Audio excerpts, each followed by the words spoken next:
Hello, everyone, and welcome to the Circle of the World podcast, where we discuss Joe Abercrombie's First Law series. I am one of your hosts, Lord Chamberlain Jeffrey, and here are my co-hosts, Archlector George, and Harrison, the Adeptus Historical. As you all know, we are covering The Blade itself, the first book in the original trilogy. We'll be covering Nobody's Dog, and Each Man Worships Himself on this episode. So let's get started. Again, just want to thank everybody for your support. Just remember to shoot on over to the social medias, find us there, and our YouTube page where we're trying to constantly upload new content there. You want to, George? You want to say anything else about the social media stuff? Yeah, just make sure you follow us. We're on like Reddit or on Instagram. We put loads of the AI art stuff. So if you saw our post on Reddit and it got removed, but if you want to see some more AI art that's related to the First Law, then just head over to our Instagram. Thank you for that. So we'll move on to our first segment, which will be the best meme of the week. You want to take it away here? Yeah, we got user Red Hat needs a spin-off, which he absolutely does. And it's the that meme where the guy passes the note and he looks angry, and the note says "Sharp ends is good." And I can't tell if this guy means that Sharp ends is good or if it isn't.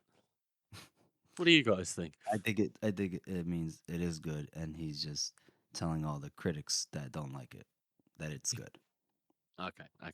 That's what I think. I bloody hope so, because I've never seen anyone criticize that book. I think it's fantastic. And for those who don't know, people who do just follow along and stuff, Sharp Ends is Joe's book. It's a series of short stories that's placed in between Red Country and the Age of Madness trilogy. And it's shorter. It's not as long as the others. So maybe some people don't like it because it's shorter, and it's less so about one story. It's got a whole bunch of short stories, but it's pretty fucking good. So Yeah, exactly. So Red Hat needs a spin-off. That's a good conversation to have. We're gonna have to have a chat about that. Uh-oh, Archlector's upset. you don't need those fingers. Can't post shit memes with no fingers. What am I trying to say? A fitting punishment. A suitable one. A suitable punishment. There you go. All right. So, thank you for that, George. And now we'll move on to our first chapter read-through, which is Nobody's Dog. We start this chapter from the point of view of our boy, Major West, and our man is stressed. West is stressed. And he's running around trying to make sure that preparations for the war in the North are where they need to be. And now he's on his way to a meeting with Marshal Burr, and he's heading to the south gate of the Agriant when he encounters a little bit of a mess here. He comes across two guardsmen who are messed up. One has a bloody nose, and the other one must have gotten his nuts cracked. And the two others have their spears lowered towards an old man and a dark youth. Wait, it's Yulway and Pharaoh. West thought Pharaoh was a boy by the state of her dress, but he does know that the thing that surprises him the most, not her scar or anything, is her yellow eyes. That yellow like piss. I love that. I love that too, because like, how many times are you thinking about something and then you smell or see something else and you immediately associate that color or that sound with that thing. Mm-hmm. Yeah. And the smell of piss, washes over West because that's due to Pharaoh not really taking a shower in a very long time. Or maybe even ever. Maybe ever, yeah. Maybe ever. Yeah, in the desert, really. Rub yourself with sand. Yeah. Don't like Dry chinchillas. shower. Don't chinchillas do that? I don't know. I think they do. They rub themselves in sand and stuff. I didn't brush up on my chinchilla law before we started this video. I don't even have a bathtub. I have a bathtub, but I don't use a shower. I just have a bathtub full of sand. Oh, interesting. How's your skin looking? Sometimes when it starts getting into certain places, it feels really uncomfortable. But for the most part, I think the coarse, rough sand is great for my skin.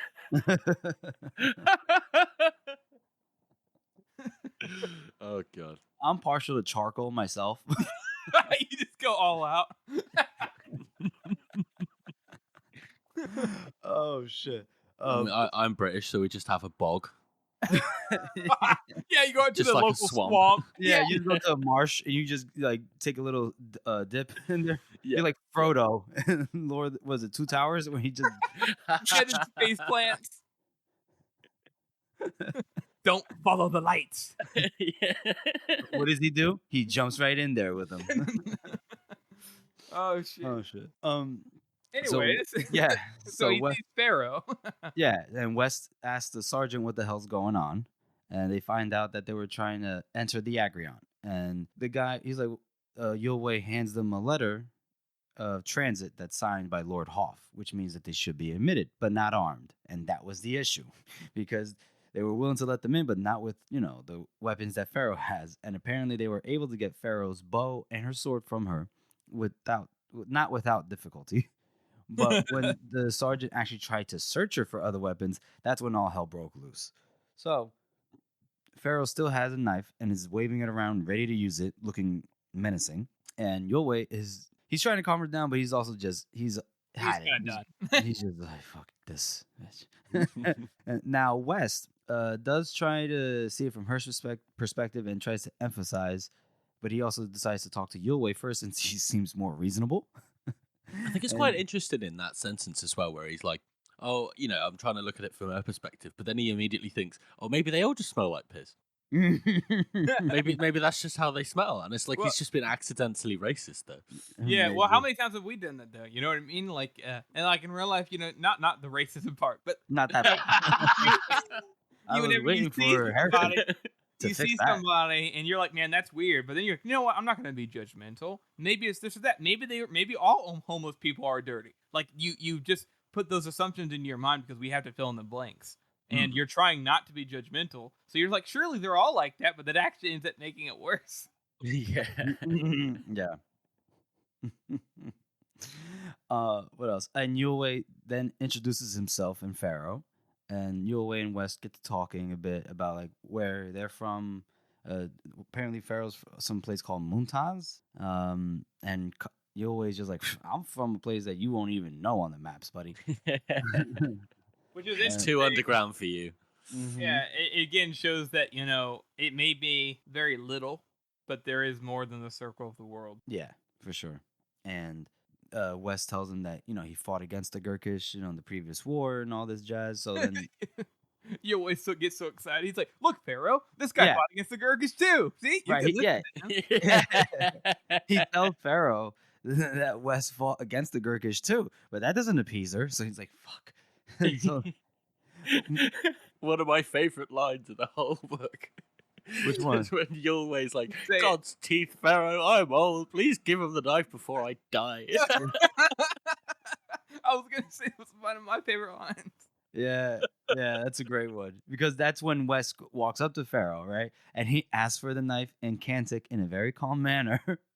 And she's taking her sweet time with it. And that's when Yulwei's like, what the fuck? And then she finally hands the knife over after that. Then Major West warns the sergeant that, if any harm comes to them, then it is his ass. And then that's it. And then there's a bit of a time jump. We see him when he's now at the forges. He's talking to Major Valamir, who's the charge. I'm afraid the armories are closed for the day. Yeah, this guy. He's the master of the king's armory, right? And this guy is giving West a hard time, right? He's not wanting to light the forges again. He's just not listening, and West is trying all the different tactics that he's learned and being promoted to Marshal Burr's staff and how to get things done. But this guy is trying West's patience. So to the point where West basically insulted his honor, right? When he was like, what happens when we're all fucked with no equipment and you're over here with your cold forges, you bitch? And then the guy responds, how dare you insult my personal honor? and then he starts talking shit about how you got no blood, and once Burr is gone, then what do you think is gonna become of you? Blah blah blah. You have no blood, no family, except that sister of yours, and I hear. And then that's when Wes is like, "What? What'd you say?" Yeah. What?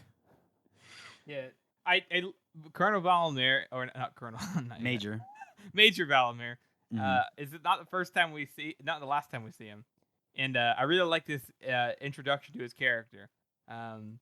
because yeah, I don't want to get into it too much, but his character's journey is something that's kind of in the background, but it is there. And to see how he is here and to see the similarities and the differences much later on, it's just super interesting. And so, as respect to the writing further down the line, his introduction here is very almost bland, but it fits so well. He's like the only character that has a name that's a pompous ass. But it's there's a bit more that comes up later on. Nothing crazy, but it's nice. No, that's true. I think Joe's really good at that. He's good at introducing these characters that seem like nothing, but they have their own kind of place in the world. And they're not just an obstacle for West in this case. Right. Yeah. Basically, as soon as Joe gives them a name, they have motivation and they have character. We just haven't seen it yet. That's true. So West basically almost loses his shit, right? It's enough to scare Major Valimir to the point where he's like, he agrees to have the Fortress relay. He's like, yeah, sure. He's like, and West is like, I think I made another enemy, but fuck it. Then there's another time jump, and Major West, he arrives at his house, and he sees Artie, and she's already drinking, much to the dismay of West. Well, it's like before he goes in, right? Like he's already had a rough day, and I mean, I don't know about you guys, but like, yeah, sometimes you have a rough day and you hear something going on inside your house. It may be a little irritating. But even then, it's not like irritating in the sense of I'm about to blow up. Here I go. I'm about to blow up. Normally, with normal people, it's like, okay, I'm a little irritated, but okay, this is home. It's gonna be all right. It's my family. Let's not blow up on them. That's not the right thing. That they didn't have anything to do with my shitty day. Wes, he doesn't work that way. He's like, bitch, what are you doing in here? Yeah. Terrible. And it is a bit weird how obsessed he is with Artie, like not going out with Luthor. Like he knows that it won't end well, and there's basically a mismatch. But it's just like it is a bit creepy. Yeah, well, I would say also. I mean, I have siblings. I have a lot of siblings, and I know that when it comes to people seeing each other, you kind of get protective of, especially your sisters. For sure. However, the weird thing about this is the fact that I like how Joe highlights the lack of perspective on West's part, because you get so used to putting your siblings, especially your younger siblings, into a box and saying that's where you belong. And instead of adapting as you get older, some older siblings just don't know how to adapt to that, and they won't know how to treat you anywhere, anything else than like a child. So West comes in here and he's trying to be a parent to her, which is unfortunately he mimics his father very closely here. Yeah, as we're about to find out. Yeah, exactly. I mean, he noticed like they're talking a little bit, just going about, I guess, their normal day, their normal interactions, and then he notices that Artie's acting weird. She keeps glancing at and then moving towards a nearby desk. But then he gets there first and he sees a note. It's another one of the notes that she has been sending Giselle. Dun dun dun. Then they start arguing. This argument gets pretty bad. Basically, the crux of it is West is so worried about society, like the society's perception. He looks. The way he looks. And like, sure, he's worried about how they'll view her, but it's really mostly about him. He's being very like self-centered here. And Artie is upset because Giselle's the only he may be an idiot, but he's the only one that's giving her attention, Yeah. And when she calls West out on this like being selfishness, West you fucking bitch. What's a nice way to say this? He goes ballistic. There is no nice way to say it. No nice way. Yeah, the guy just chokes her, beats her, all that jazz. Yeah, and I think this is the first time when I first read this book. When I got to this point, I was like, "Oh, this isn't like every other book I've read. Yeah, this is something else." Yeah, I thought West was one of the good guys. Wow. Yeah, exactly. Yeah, I felt exactly the same way. I this is like, yeah, the violence and all that, the way people talk, I liked it. I liked how it was different. but it still kind of felt like a fantasy, thing. Oh, not too serious. You talk about, my family was killed, but it's terrible, but it's so tropish, Mm. And so we get to this part, and we're like, oh, this is dealing with real shit. Okay, Yeah. that's what I realized here, and I liked it. Not the violence, but I like that he included it because it is an aspect of people's lives, unfortunately. It is. It's a very honest portrayal of some people, like some people, you know. And I don't know about you guys, but when I was reading this, I actually felt the way that Wes was feeling, like that, that awful guilt. Mm-hmm. And I just think that the way that this is put on paper is just so good. It's fantastic. No, it is. It is. It's done really well, and he's horrified at what he did. When he calms down, but She has a great point after Mhm. he's like, I feel terrible. Oh, I'm so sorry, Artie. And she's like, that's what he did too. And it's great too because it's the first time you even realize, oh, he did, like, their father. She doesn't even say our father until after a little bit. She's Mhm. just like, that's what he said too. That's always what he did, is that, he would hold us and cry and say how sorry he was, and then he'd do it again. And Artie is sitting there whenever he is choking her out, punching her and shit. She's just looking at him like a fucking boss who's like not going to back down to a bully. And she doesn't give him any kind of credit or any kind of. She doesn't absolve him. Yeah, she doesn't absolve him. She does not give him any sympathy. She does not even give him the satisfaction of a reaction. And it is pretty epic. And then just sprays blood all over him and walks out like, fuck you. Yeah. And he's left to his own devices to just think about what the fuck he did. So we finally truly see the legendary, infamous temper of West.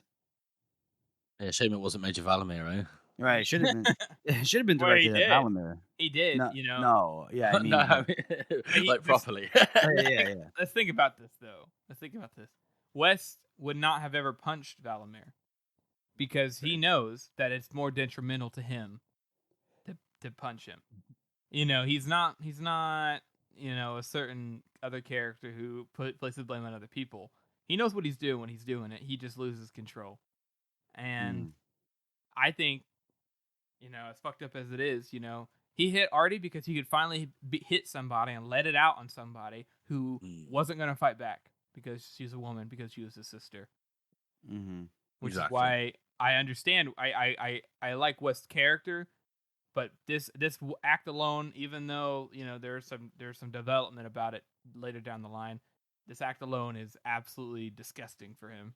It makes his character absolutely foul. Yeah. That makes sense. And that's pretty much the end of the chapter. I mean, he's just standing there while Artie leaves his ass to go, I don't know, go out. Get drunk. With in on the Artie note, well, we'll talk about her in a minute, I guess. Yeah. Okay. Well, then, what do you guys rate this chapter as? I think I'd give this one an 8 out of 9. It'd be easy to call it shock value, but it's not really. Like, it does shock you, but it's not there just to shock you. It's there to illustrate these characters so well. So, yeah, 8 out of 9, I think. Harrison?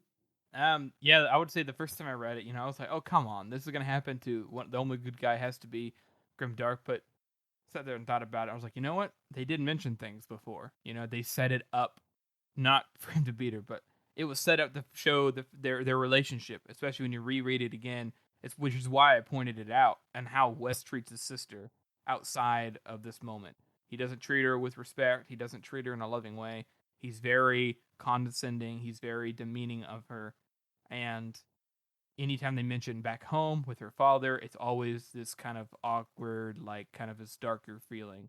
And so whenever this happens and you realize those things all line up, I think it's executed in a very meaningful way, like what George said, very good for the character's development.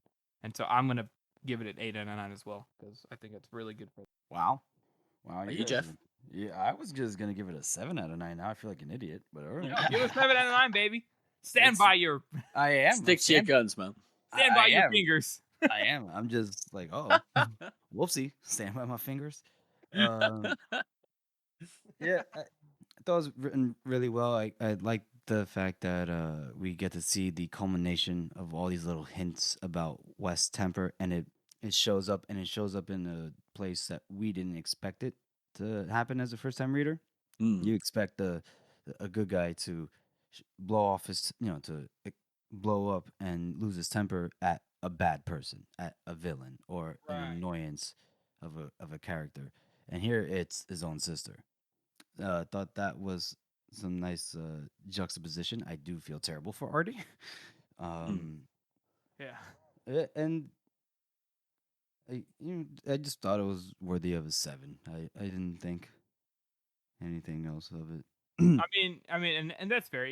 There's nothing wrong with that because also, other than that key moment there, there's not a lot else that happens. So I get it. No, I do like that we get like cross, not perspectives, but we have characters flitting in and out of each other's like point of view. Like Yulway and Pharaoh just. Yeah. This it's might like be the first only time, the first and only time I think they meet. I might be wrong, but I think. Yeah, I think you're right. Yeah. So I enjoy that stuff. Yeah, it's like the first of the intertwining of the narrative. Exactly. It all starts to come together.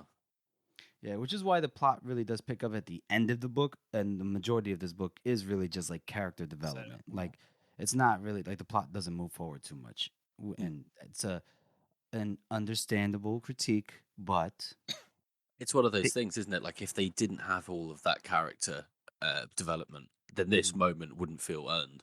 Yeah. Yeah. Exactly. And so it just wouldn't be the same. Which leads us, as long as you guys have said everything you want to say about it, into our character spot. And which I am proud to say is finally Artie West. Dun, dun, dun. The soul. I mean, this is. I don't want to say it's the peak of her character, but this is where we really get to look at why she is the way she is and the kind of actions she takes. And despite obviously being beaten by her father whenever he wanted, and growing up in that environment for all the way up into her early 20s until her father died, which she talks about. She basically spits on his grave and is like the happiest she's ever been. And it's absolutely, in my mind, it's so heartbreaking that she admits to him how happy she was that she got his letter to come stay with him in the Agrion. Because she thought he was going to protect her. He was going to be big brother. And she goes there. He gets neglected. She gets neglected just like she was at home.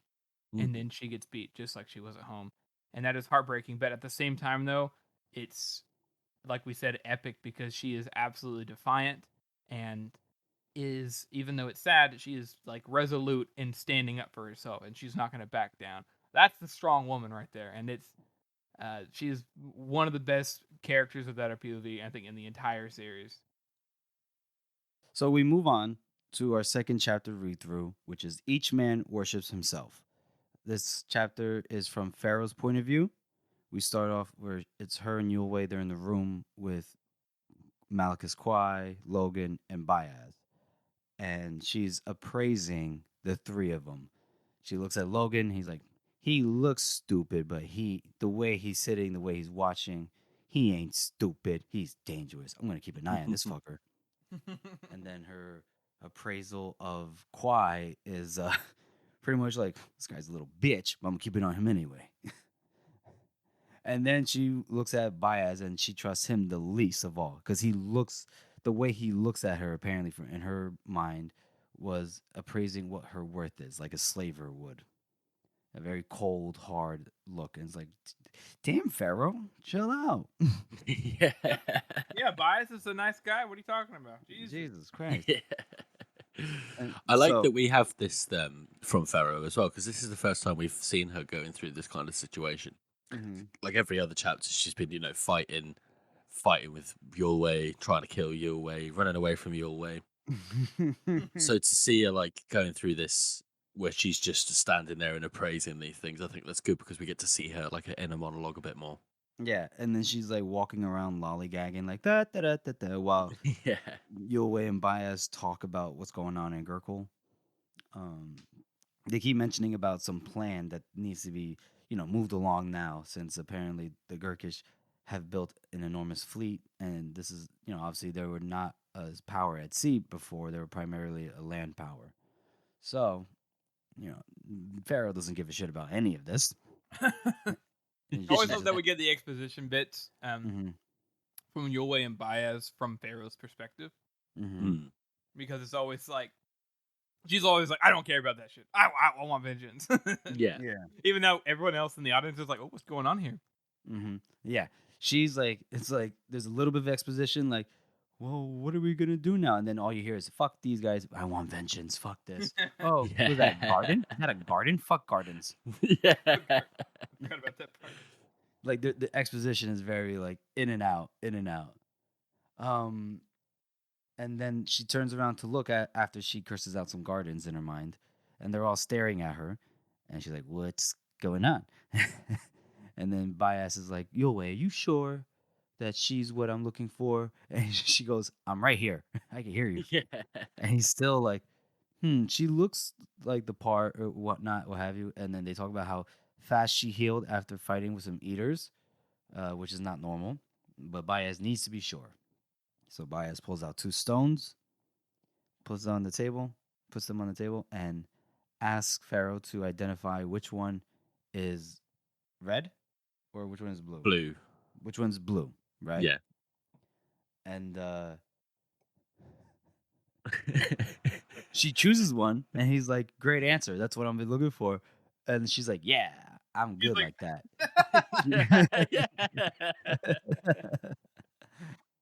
And then she looks at Logan, and Logan's looking at the stones with a very confused face. And she's like, "Huh?" And then Bias is like, "Ha, well, both these stones is red. You colorblind, ain't you, bitch?" She just fucking decks him. I just love this line too. She's like, the old pink had played a trick on her. Yeah. You just pull out 2 rocks and put them down on a table. It's like she started to laugh, right? But no one plays a trick on Pharaoh Malgin. And so, yeah, she just cracks Baez in the nose, just straight up, bow. And then Yulwei's trying to pull her away, pulls her leg, and then tries to pull her arm. And then he catches an elbow to the face for his troubles. Like, this lady is out here decking Maguses left and right. Jesus Christ. Bam, bam. Gods be good. And then Logan gets up, and she's like, "Oh, we're gonna see how good this guy fights." And he starts to walk towards her, but then Baez, he stops him. He gets up. He's like, "I'm so sorry." It's like he can't breathe through his nose now at this point. He's like, "I'm sorry." And he apparently, he's like, "It was a mean trick, but I needed to be sure. Will you forgive me?" And she's like, "Oh, his face changed. Like it looks like he meant it. Like he's a friendly old man." And Which I love that line. Which one? The How his sort of like expression changes how so it shows, easily. I mean, right here, it's very clear that Baez is very, very adept at making himself be perceived in the way that a certain people want him to be perceived. He knows how people see him, and he knows how to change that view. And I absolutely love that little detail. Even the first read too, I was like, "Oh, that adds a whole new layer to Baez." Each time you see him act differently, you know he's putting a show on, and I love that. Yeah, He's just a master manipulator. Oh, and that's Brilliant. I mean, that's not even a spoiler. I mean, yeah, you nobody's paying attention. I mean, to you this can part, see you that, realize, can't you, just from this? yeah. From this one line in it, in this kind of a minor chapter with Pharaoh, her observing everybody, we learn a whole new aspect of Baez, and it's awesome. That's true. So, he asks her if she will forgive him, and then she'll allow him and Yulwei to discuss some things in private. So she goes into another room with Logan and Kwai, and who else is there?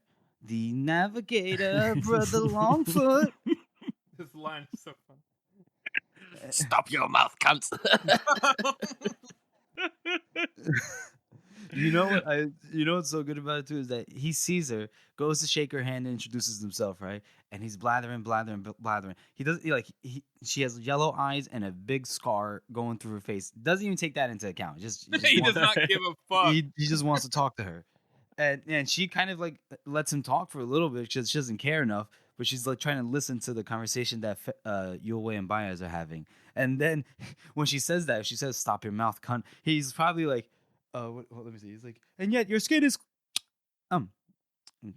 And then he just like backs away slowly. Yeah, he's done. Like that's Yeah. it. He's like, oh, okay. That was good.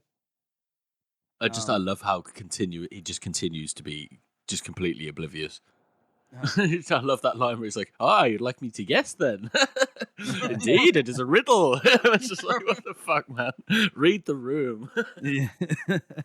It's so good too because like it just shows like this is like the first instance. We had Baez and Logan singing a little annoyed by him, and we see him kind of being kind of an idiot, but no, he knows what he's about. Mm-hmm. And then we get to this scene, and you can tell he just doesn't give a fuck what anybody else is doing. He just wants to share his own stories. Period. Doesn't matter. That's true. Yeah. It's all about him. That's true. And so now that he shut up, Pharaoh's able to hear what they're saying through the door. Yulwei seems like he's admonishing Baez at first. He goes like, Khalul breaks the second law, so you got to break the first. Juvens would never have allowed this, you know? And Baez is like, the first law is a paradox. All magic comes from the other side, even ours. So, yeah. And then Yulwei mentions like that the cost of this thing might be too great. The seed. And it's like, ooh, the seed has entered the discussion yet again. Seems like Baez has a plan for this seed. Which I believe the only other time that we've heard the seed is from Galacta's dreams. That and when he was reading that paper that he stole from the Adeptus Historical. Right. So it's like now we see a connectivity there. Is that the seed is something more. It's not just a store in the story. Mm.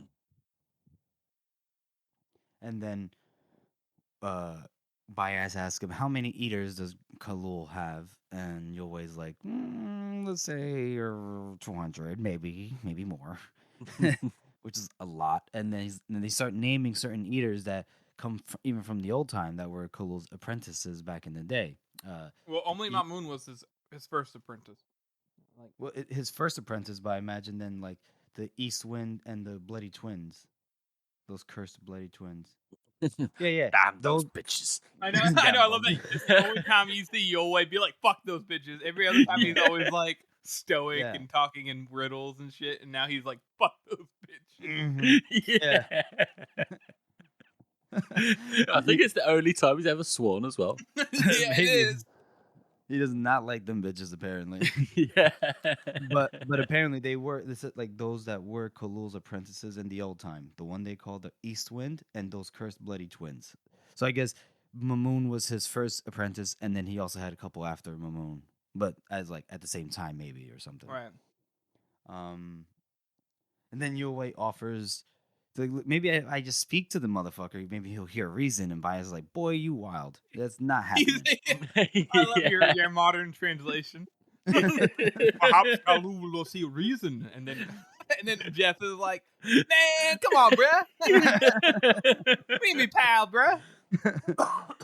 You tripping, Yulwei? Get the fuck out of here. Yeah, and they mentioned Mamun here as well, and talking about how he's like his first apprentice and all that. And I like how Yulwei here says, well, it's not Mamun's fault, basically. Mamun is just a part of the group. He's not the reason why magically hate him. He's like, that, your guys' feud was here long before then. Yeah, before he was even born. Yeah. Mm-hmm. Which, again, shows the Magi's age. Yeah. And Yulwei is telling him that, he's messing with stuff, that Baez is messing with things that he can't control. And he admonishes him for using the art because he sees a shadow on him.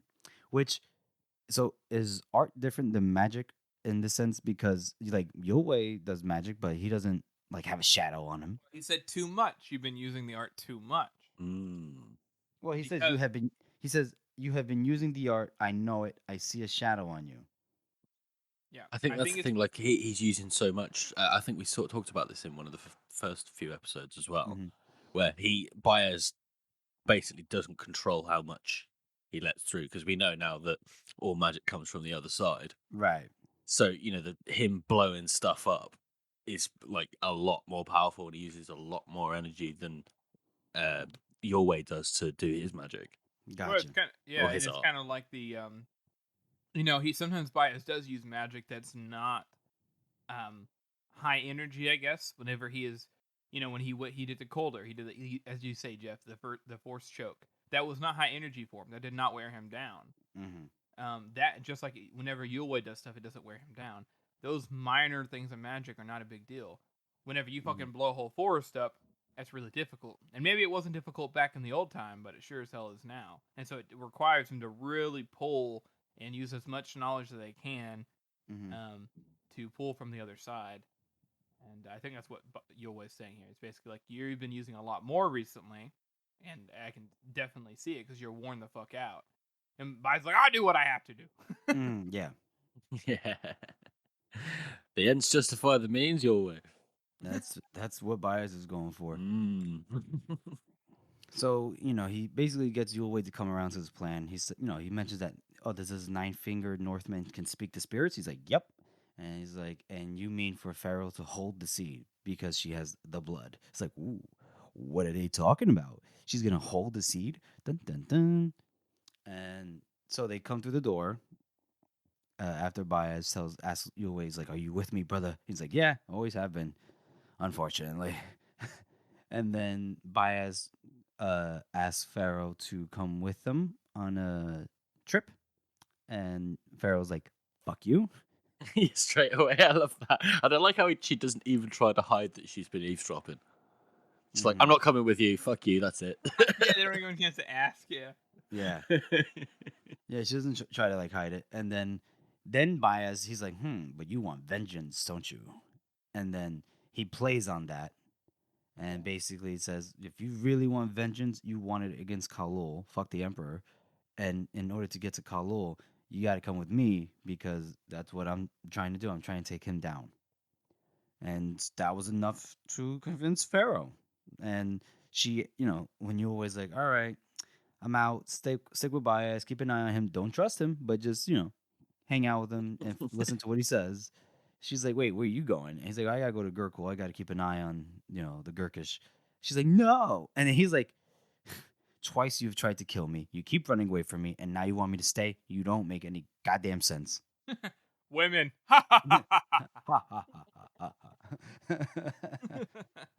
And then she's like, does Baez lie in order, like when he says that he could give her vengeance? And he's like, nope.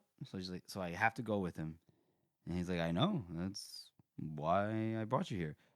And then he hugs her goodbye. And then that's pretty much the end of the chapter.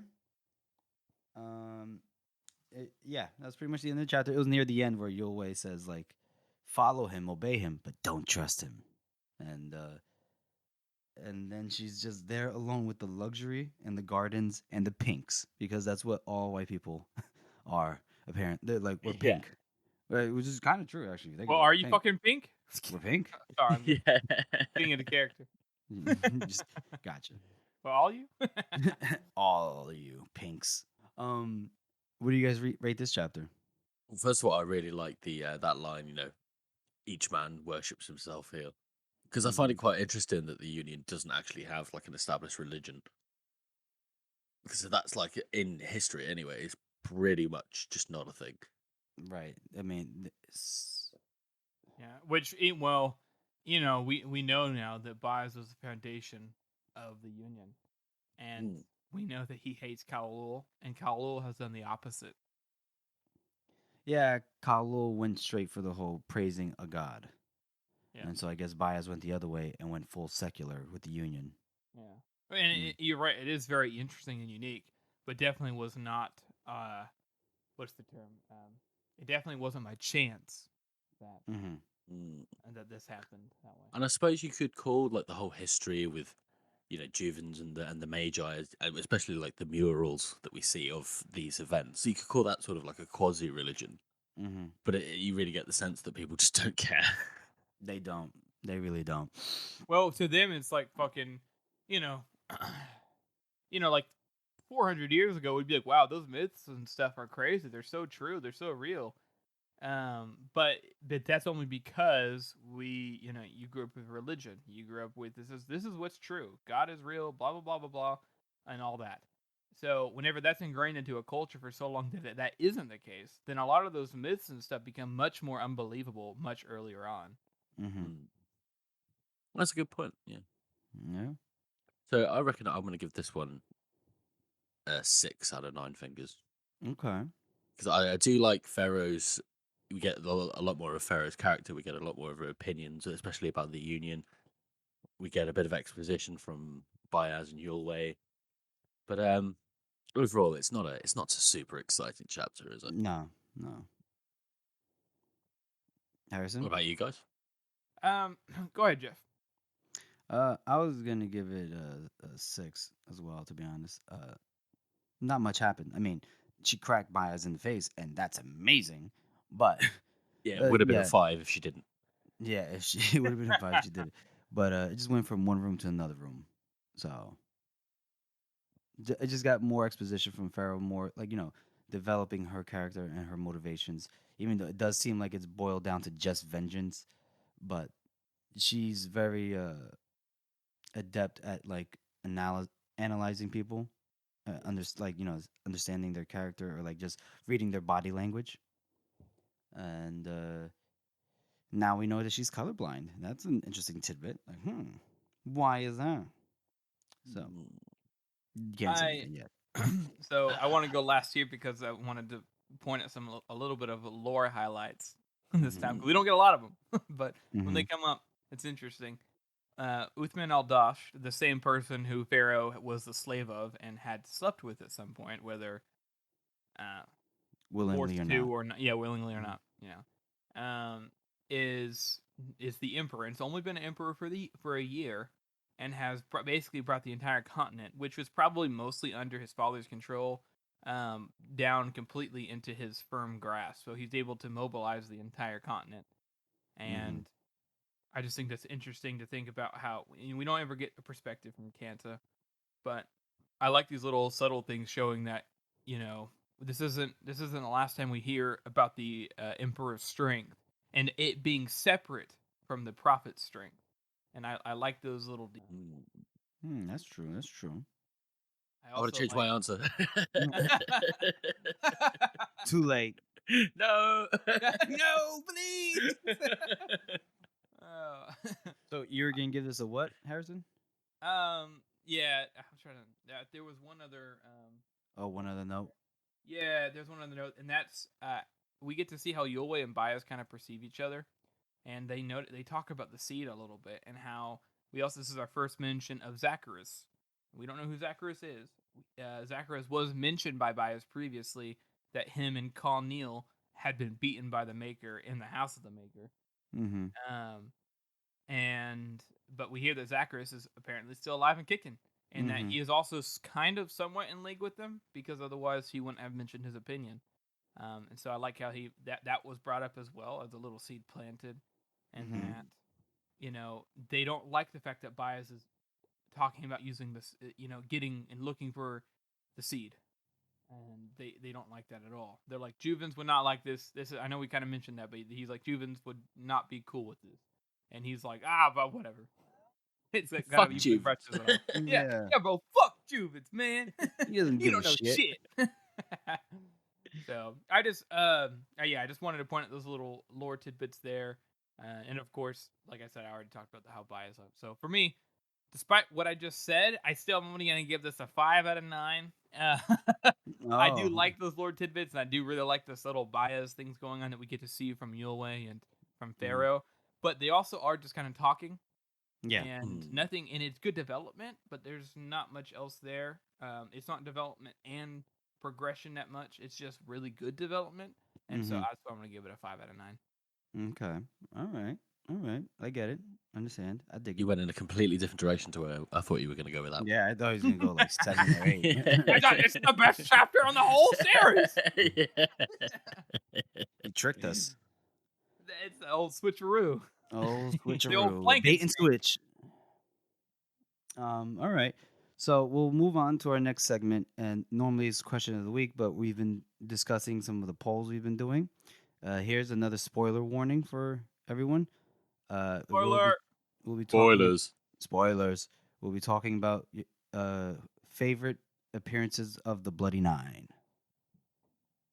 So we did a poll just like we've been doing, and we're going to continue to do. And we appreciate everybody who has contributed, because it's really interesting seeing what everybody thinks, both in the poll itself and in the comments. So the poll that we did was the best or everyone's favorite Bloody Nine outings in the original trilogy. So not in Red Country, which we'll do Red Country next week, and that's when you guys will hear it then. So we did Logan and Pharaoh's chase scene and the blade itself, which will coming up on pretty soon. We did Under Alcus with the Shenka, whenever Logan loses his shit smelling him. The Battle in the High Places, where he unfortunately kills Tol Daru. Fenris the Feared and the Bloody Nine, that one's self-explanatory whenever they're fighting outside of Carleon.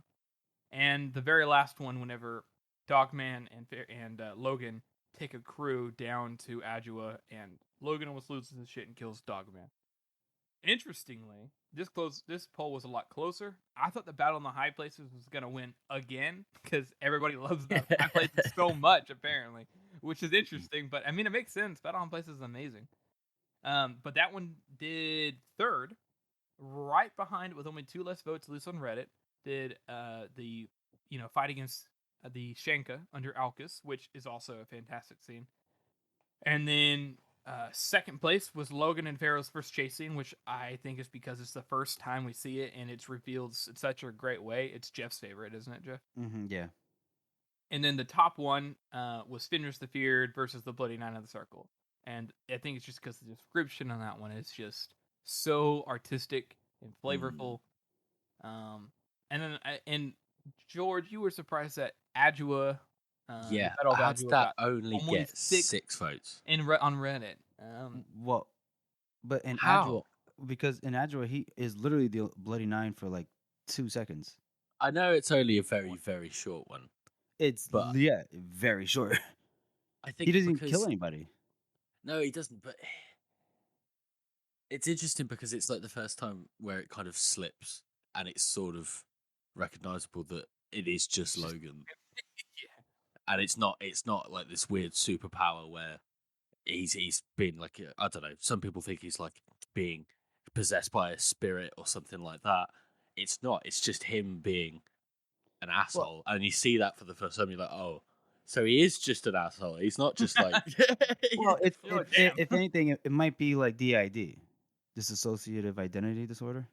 It is a little bit of that for sure. It could be a bit of that. But at the just same in time, that is still him. No, yeah, I mean, it Oh is. yeah. Definitely not enough to shift responsibility away from yourself completely. No, of course not. Of course not. And Mhm. how do the other polls do, Jeff, on So- Twitter and Instagram? So on the Instagrams, we have the winning Bloody Nine appearance will be the Battle in the High Places with 42%. Oh, there you go. Yeah, yep. And then in second place with 33% is the Shenka genocide and before their hand. I love that you named that, bro. I should have done that one. That's 33%. And then the third place at 17% is the chase scene and the blade itself. And then 8% for fourth and at least last on Instagram and Twitter, because you can only do 4 options, is against Fenris the Feared. That's interesting. Yep, that's Instagrams. And then in the Twitter, we had, so this was just split, 50-50 Battle in the High Places against Fenris the Feared. Interesting. Yeah. It's interesting to see that Reddit did so much more on Fenris the Feared. Not so much more. I mean, it's a lot closer than some of the other polls we've done so far. But still. And then, as for the comments, I'm not sure if you guys have looked at any of them. The top comment got more upvotes than the actual post itself on Reddit. And he basically says that the Alcus scene is super underrated. It's absolutely brutal, and for once you can really see how a man might break and become the Bloody Nine with all that Logan has lost to the Shenka, which is good. It's a good thought there. And I do especially like when he's killed all of the Shenka, and he just sees Pharaoh, and he's like, "Ooh, another enemy." Well, I don't think he sees Pharaoh then. He sees Pharaoh in the blade itself. But in the Shanka one, doesn't he just see like, wait, why do all these bodies have arrows? What the fuck? Who's taking my No, kill? no, he definitely does have a scene like that where he sees Pharaoh in and underground, and she's just like, "Oh fuck, He I've seen does what do happened." that too, Jeff. He does do that too. He does notice the arrows, but then he also sees Pharaoh right after He does that. see. Oh, Yeah. because he sees her. How did he describe her before they're hanged? Like she was flitting from rock to rock while shooting arrows. Mm-hmm. Yeah. Okay. Gotcha. And he did say like, "I'll get to you later," like in his own head. Mm-hmm. Right. Okay. In the Gotcha. first one, he says, "Cunt bitch," which is just eloquent as fuck, isn't A true Englishman. it? The one of the follow up comments on that top comment was the whole. He talked about how the trip to Alcus is his favorite part in the and so one of his favorite parts in the whole books. And he says the main point of this is that he says he loves seeing that Pharaoh's POV is that she realized she's kind of got a soft spot for Logan. Whenever they're like walking in the dark, and Right, but she she has to doesn't leave have his any hand. idea how to have feelings in the first place. And that's a good point too. Both those two comments up there are really, really good points. No, it is. Well, that was this seems like that was our question of the week. Wink, Oh. wink. More of our poll of the week, but I will say that a lot of people with the high places said that this was a big turning point for them in the story as a whole. Oh, like A how lot of they people- perceive Logan, right? Yes, and I would say it's very accurate because you kind of push it off. You're like, oh, the like you said, George, the Bloody Nine, it's like a superpower. But a lot of people here said, you see him kill Tolder, you see him kill the kid, you see him not take responsibility, you see him, shrug it off. Everybody kind of hates him for it. That's where we get to see, why he is the way he is, or why people see him the way he is. Yeah. That's very true. Well put, Harrison. Very well put. Good job. Good job. That's our show, everyone. We want to thank you for listening and supporting this podcast. As you all know, this is a passion project for the three of us, and your support does mean a lot to us. Join us next week as we cover Old Friends and Back to the Mud. And make sure you answer our poll later in the week. Make sure you check up on our AI art on Instagram and Twitter. And have a great week, guys. And if you haven't already, please subscribe to our podcast on Apple Podcasts, Spotify, Google Podcasts, or any podcast app that you use to listen to podcasts on. And please rate and review this podcast as it helps to spread our reach. Thank you all again for listening. I did not tell you to trust him.